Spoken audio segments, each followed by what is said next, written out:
Hello and hi to all my viewers. A very warm welcome to my channel. You are requested to, before starting, you are requested to please subscribe to my channel. It will be very helpful for you for your studies. Actually, I'm making a playlist of various subjects, and you can get benefit from that playlist. You can go to that playlist, and from where you can watch the video which is required to you. Okay, ji. This is the subject of consumer behavior. I have also managed a playlist of this subject. You are requested to go to the playlist and you can watch any video anytime. Okay, now formally starting our lecture. Today, what we are going to study, we are going to discuss about consumer research process. जब भी companies कोई नई product launch करने लगती हैं तो एक research process के थ्रू से गुजरती हैं, एक थारो रिसर्च प्रोसेस से, जिसके बाद वो इस नतीजे पर पहुंच जाती हैं कि whether they should launch a particular product और नॉट। ठीक है, तो कंज्यूमर रिसर्च प्रोसेस एक बड़ा कम्प्रिहेंसिव प्रोसेस है। मैं इसको साथ साथ I will keep on reading, ताकि ये बुक की भी आपको समझ लगे, आप इसको सुनते हुए स्क्रीन को उधर से लाइनें भी पढ़ें and also listen to my lecture, so inshallah things would be very easy for you to digest. Consumer research plays a very important aspect, especially when company decides to launch new product into the market. अब company ने market में एक product लेके आनी है, तो उसके लिए कंज्यूमर का एक रिसर्च प्रोसेस स्टार्ट हो जाता है। ठीक है, after conducting various surveys and focus group, companies analyse the consumer data and then make recommendation based on the results. मुख्तलिफ सर्वेज के थ्रू या फोकस ग्रुप्स के थ्रू।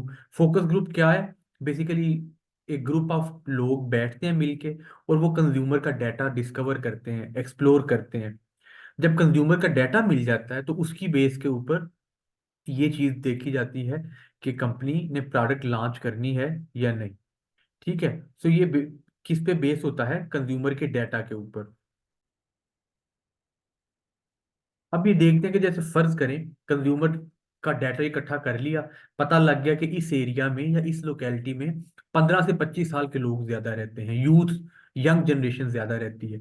सो उसके अकॉर्डिंग ही जो कंज्यूमर बिहेवियर को उनके कंज्यूमर बिहेवियर को मोल्ड किया जाता है और उन प्रोडक्ट्स को मार्केट में लॉन्च किया जाता है जिसको ज्यादातर यंग लोग कंज्यूम करते हैं।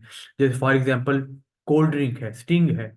सो जो स्टिंग जब भी बेची जाएगी वो ज्यादातर यंग लोगों को ही बेची जाती है, क्योंकि उसका टारगेट ऑडियंस ही यूथ है। सो इस तरह कंज्यूमर का डाटा लेके कि कहाँ पे फीमेल ज्यादा है, मेल ज्यादा है, या यंग जनरेशन के लोग ज्यादा हैं, या एल्डरली पीपल ज्यादा हैं, तो उनके डाटा को देखते हुए वो प्रोडक्ट वहां पे लॉन्च की जाती है। ठीक है, आगे चलते हैं। Consumer research process, a well organised customer research process produces valid, accurate, reliable, timely and complete results. एक जब रिसर्च प्रोसेस अच्छा होगा, एक्यूरेट होगा, वैलिड होगा, तभी तो अच्छे रिजल्ट देगा। Carefully gathered research results that reflect your consumer's opinion and needs will help you to grow your sales and improve your operations. और जब आप एक अच्छी रिसर्च करेंगे, कस्टमर की ओपिनियन आपको पता होंगी, उनके मुताबिक प्रोडक्ट को लॉन्च करेंगे, तो इससे ना सिर्फ आपकी सेल्स बढ़ेगी बल्कि ओवरऑल जो आपकी कंपनी के ऑपरेशंस हैं वो भी ज्यादा एफिशिएंट हो जाएंगे। ठीक है, जाहिर है जब कंपनी ज्यादा चीजें बनाएगी तो उसके रिसोर्सेज भी, ऑपरेशंस भी ज्यादा एफिशिएंट हो जाएंगे। To get the result you need, set and follow recognised customer research process. एक प्रॉपर कस्टमर, एक in depth customer research process में से जाएं और उसके बाद प्रोडक्ट लॉन्च करें। अब set your objectives, consider your customer research goals and define a clear objective that identify what you need to know and what you are going to do with the information. आप अपने customer के goals अपने mind में रखें कि मैंने किसको product launch करनी है, किस एज ब्रैकेट के लोगों को लॉन्च करनी है। ठीक है, क्लियर गोल और सेट ऑफ ऑब्जेक्टिव आपके पास होने चाहिए, ताकि उसके अकॉर्डिंग आप कस्टमर से इंफॉर्मेशन भी इकट्ठी करें। Make sure your objective do not presume your outcome and be smart about the settings. आपके जो आउटकम है और ऑब्जेक्टिव हैं वो एक लाइन में होने चाहिए, ये आपस में इंटरसेक्ट या आपस में ये ना हो कि ऑब्जेक्टिव्स और गोल्स जो हैं आपके ये मैच ही नहीं कर रहे। आपके जो ऑब्जेक्टिव्स होंगे आउटकम उसके अकॉर्डिंग ही होंगे। और जो आपके जो ऑब्जेक्टिव्स हैं वो बड़े स्मार्ट होने चाहिए। S for specific, M for measurable, A for achievable, R for relevant और T for time bound. Specific होने चाहिए कि हमने क्या अचीव करना है। State clearly what you want to achieve. Then measurable, set tangible measurable measures so you know when you have achieved your goals. आपके जो ऑब्जेक्टिव हैं मेजरेबल होने चाहिए, उनको मेजर किया जा सकता हो, ताकि आपको पता चल जाए कि आपके गोल अचीव हो गए हैं या नहीं हुए। वो मेजरेबल होने चाहिए। Then achievable, set goals that are within your capacity and budget. वो वाले goals you have to set which are not actually making a pressure on your budget, making you out of budget. आप out of budget नहीं आपने जाना, अपने limited budget के अंदर रहते हुए ही अचीवेबल ऑब्जेक्टिव सेट करने हैं। फिर relevant, set goals that will help you improve particular aspect of your business. वो जो ऑब्जेक्टिव या गोल हैं वो आपके बिजनेस से रिलेटेड भी होने चाहिए। ये ना हो कि आप बिजनेस कर रहे हैं वेजिटेबल्स का, लेट सपोज, और आपने जो ऑब्जेक्टिव सेट कर लिए हैं कि मैंने फ्रूट्स बेचने हैं। नो, आपके रेलिवेंट होने चाहिए आपके बिजनेस से। ठीक है जी। फिर time bound, set goals you can achieve with in time you need them. आपके पास वो जो आपके ऑब्जेक्टिव हैं वो टाइम बाउंड होने चाहिए कि ये 1 साल के हैं, ये 2 साल के लिए मैंने सेट किए हैं, या मैंने 5 ईयर्स के लिए किए हैं। तो टाइम बाउंड भी होने चाहिए। Actually it is quite cold in Pakistan, तो मैं साथ साथ चाय भी पी रहा हूँ ताकि थोड़ी सी हीट अप भी रह सके और एनर्जी रहे वीडियो रिकॉर्ड करने के लिए। जी। What is next plan you, अब आपने ऑब्जेक्टिव तो अपने स्मार्ट बना लिए, स्पेसिफिक, मेजरेबल, अचीवेबल, रेलिवेंट और टाइम बाउंड। अब उसके बाद आपने अपनी रिसर्च को प्लान करना है। ठीक है। Good planning allows you to use creative and logical approaches to gathering information. ठीक है। Your plan will be influenced by the type and complexity of information you require, your team, customer research skills, how soon you need the information and your budget. क्या कह रहा है कि ये आपकी research के मुताबिक ही है कि आपने एक तो लॉजिकल हो कि अपने ऑब्जेक्टिव सेट कर लिए, जब फिर आपने अपनी कम्प्लेक्सिटी के बारे में, यानी जिनसे आपने डाटा इकट्ठा, आपने कितने, अगर तो बहुत ज्यादा ऑब्जेक्टिव हैं आपके, तो आपकी जो रिसर्च है बड़ी कम्प्लेक्स होगी। अगर आपने के ऑब्जेक्टिव बड़े लिमिटेड हैं तो आपकी रिसर्च भी लिमिटेड होगी।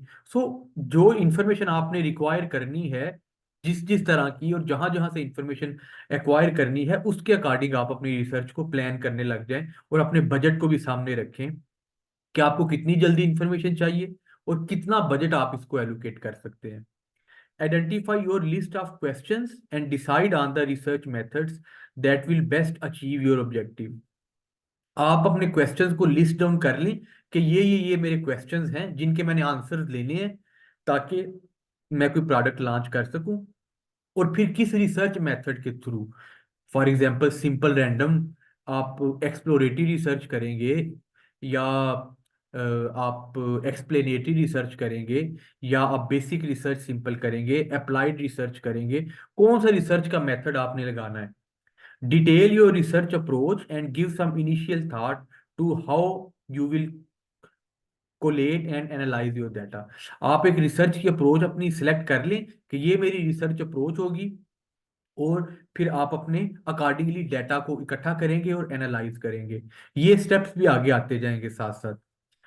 Collect and collate your findings, list your research steps, data needs and collection methods. आपने लिस्ट डाउन कर लिए कि मुझे क्या क्या डाटा की चाहिए, किस किस डाटा की जरूरत है, और कलेक्शन मेथड को आपने लिख लिया। This will help you keep track of your research process and make sense of your finding. इससे होगा क्या कि आपके पास एक अपना एक बैक एंड पे प्रॉपर रिसर्च का ट्रैक बनता जाएगा, क्योंकि आपके पास रिसर्च क्वेश्चंस भी होंगे, जो जो डाटा आप ले रहे हैं वो भी आप साथ साथ सेव करते जाएंगे। तो आपको एक फाइंडिंग्स क्या क्या हो रही हैं वो आपको एक सेंस बनाने लग जाएगा। It will also allow you to check that your research accurately reflect your customers and market's opinion, create a table to record। अब इससे ये भी पता चल जाएगा कि कस्टमर की ओपिनियन और मार्केट की ओपिनियन क्या सेम है। ठीक है, अमूमी तौर पे क्या होता है, यही होता है ना कि जो कस्टमर की ओपिनियन है वही मार्केट की ओपिनियन भी होनी चाहिए। तो आप क्या क्या चीजें रिकॉर्ड करते जाएं। पहले कंज्यूमर रिसर्च एक्टिविटी, फिर data needed, your data collection method, your data analysis step. इन चारों चीजों को आपने किन किन कस्टमर के पास जाना है, उनका क्या क्या डाटा इकट्ठा करना है, फिर डाटा किस तरीके से इकट्ठा करना है, टेलीफोन पे कस्टमर से के पास जाना है या वन ऑन वन उनके पास जाना है, उनसे सर्वेज फिल आउट करवाने हैं या उनसे इंटरव्यू लेना है, किस तरीके से आपने डाटा। और फिर डाटा एनालाइज, डाटा को एनालाइज कैसे करना है, यानी डाटे में से यूजफुल इंफॉर्मेशन कैसे निकालनी है, इसको कहते हैं डाटा एनालाइज। तो इनको आपने लिख लेना है। Remember, research is only valuable and usable when it is valid, accurate and reliable. Research तभी अच्छी रिसर्च वही होती है, वैल्यूएबल वही होती है जो कि एक्यूरेट हो, वैलिड हो, रिलायबल हो, जिसके ऊपर बेस करके आप अपनी नई प्रोडक्ट लॉन्च कर सकते हो, जो मार्केट के रियल ट्रेंड को आपके सामने लेके आए, वही रिसर्च वैलिड होती है। Relying on flawed research is dangerous. और अगर आपने अच्छी रिसर्च नहीं की या फ्लॉड है वो या फॉल्स रिसर्च है, तो वो डेंजरस भी हो सकती है। हो सकता है आपका प्रोडक्ट सेल ही ना हो और आपको एक नया प्रोडक्ट लॉन्च करने का अच्छा खासा खर्चा पड़ जाए। It can leave you at risk of basing your important decisions on incorrect findings and lead to the customer losses and decrease sales। वही बात है जो मैंने अभी कही कि इससे क्या हो सकता है कि आप you will take wrong decision, you will lose your customers and definitely your sales will decrease if you are relying on a bogus research. So you have to be very careful. Be careful not to turn one opinion into your research finding. You do not, what does it mean? इसका मतलब है कि you have to be very careful। और ऐसा नहीं करना आपने कि आप एक ओपिनियन को बहुत ज्यादा एम्फसाइज करें। एक ओपिनियन को नहीं, आपने मल्टीपल ओपिनियंस लेनी है और अपनी रिसर्च में उसको एनालाइज करते रहना है। It is important to make sure your data is valid, accurate, reliable, timely and complete. ये आपके पास होना चाहिए डाटा ऐसा है जो वैलिड है, जो लॉजिकल है, जो रिगरस है और साउंड है और अनबाइस्ड है। उसमें आपकी अपनी पर्सनल ओपिनियन शामिल नहीं होनी चाहिए। That should be based on the surveys from the customers. Then accurate, free from error and includes the required detail. Your data should be free from error, it should be error free and उसके अंदर details वो सारी होनी चाहिए जो आपको required है। फिर reliable, can be reproduced by other people researching in the same way. आपकी रिसर्च रिलायबल होनी चाहिए। If another person does the same research on the same pattern, he should also get the same results, तब ये reliable होगी। फिर timely, current and gathered with in appropriate time frame. जितना time frame आपने रखा research का कि 6 month और 1 ईयर और 2 ईयर रिसर्च का टाइम है, ये उसके अंदर अंदर कंप्लीट हो जानी चाहिए। और लास्ट पॉइंट क्या है, complete includes all the data you need to support your business decision. और रिसर्च में वो सारा डाटा होना चाहिए जो कि आपके बिजनेस डिसीजन लेने में हेल्प करे। इस लेक्चर को मैं यहाँ तक ही रोक लेता हूँ, so that from next lecture we will study analyse and understand your research, research analysis की तरफ वी विल मूव। आप लोगों से वीडियो के एंड पे अगेन रिक्वेस्ट है कि चैनल को सब्सक्राइब कर लें और इसको बाकी लोगों से भी शेयर करें। ऐसे स्टूडेंट्स जो रिसर्च मैथडोलॉजी को पढ़ रहे हैं या ऐसे स्कॉलर्स जो रिसर्च मैथडोलॉजी में एक अपना अपने आप को एक्सपर्ट करना चाहते हैं, तो यू आर रिक्वेस्टेड कि उनके साथ भी शेयर करें ताकि वो भी इससे फायदा ले सकें। Thank you so much.